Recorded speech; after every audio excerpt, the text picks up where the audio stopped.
4-0 at halftime. In a World Cup third place playoff, I honestly still can't believe what we just witnessed. My phone is literally blowing up right now, and I'm pretty sure my heart rate is not dropped below 100 since the final whistle blew.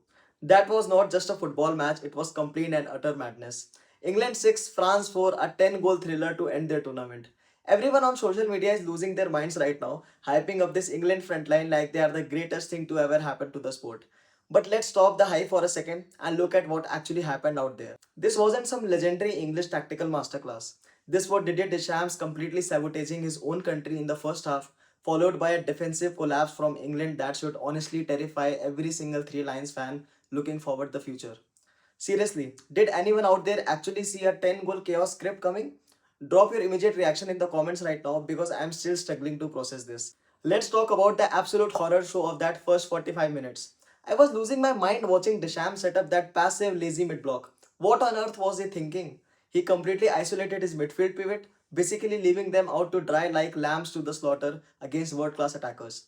England's fullback didn't even have to work. They had total uncontested freedom to just dictate the entire tempo of the game from deep positions. Bukayo Saka was literally slicing through the left side of that French defense like a hot knife through butter. England kept overloading the central half spaces, creating a devastating 4-on-2 advantage, and France just stood there and watched it happen. It was goal, goal, goal, goal. 4-0 before the referee could even think about blowing the whistle for halftime. It was humiliating. It was a national tragedy on live television. Deschamps genuinely thought he could just coast through the first half and strike late with transition speed. It was pure arrogance.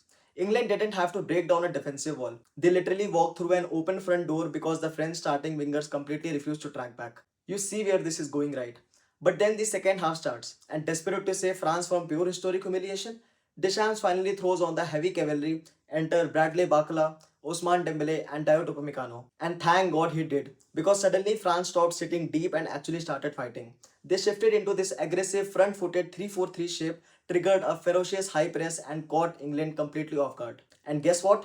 England completely and utterly panicked. If you are celebrating a 6-4 win right now like everything is totally fine, you are missing the entire point. England conceded 4 goals in the 35 chaotic minutes, the exact second they faced real physical pressure. Look at the 52nd minute. Barcola literally robs the ball right outside the penalty box because England centre backs panicked, refused to just clear their lines and tried to play cute short passes under heavy duress. The midfield completely vanished into thin air and a total blowout turned into an absolute nerve shredder.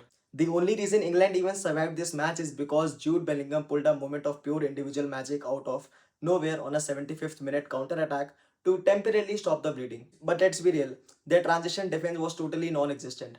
And what makes this even more insane, Harry Kane wasn't even playing. England rested their absolute talisman, their main goal scorer sat on the bench the entire game, and they still racked up 6 goals. Think about the context here. This was the third place match. Usually these games feels like a total afterthought, like a match where teams don't even want to play and just want to pack their bags for summer holiday. But instead, we got absolute history. There are no matches left. The World Cup is officially over for both of them, but they just gave us hands down the best match of the entire tournament. England walks away with the bronze medal, but they escaped by a skin of their teeth. Was this the greatest World Cup match you have ever witnessed? And who is truly to blame for the madness? Deschamps' terrible first half or England's defensive panic? Let's debate down in the comments and I'll see you in the next one.